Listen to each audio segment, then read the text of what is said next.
Assalamualaikum warahmatullahi wabarakatuh. Selamat siang.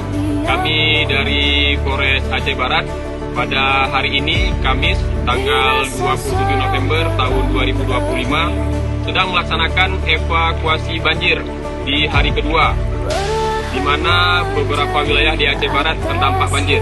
Saat ini kami sedang berada di Kecamatan Wela Induk, tepatnya di Gampung Bakat.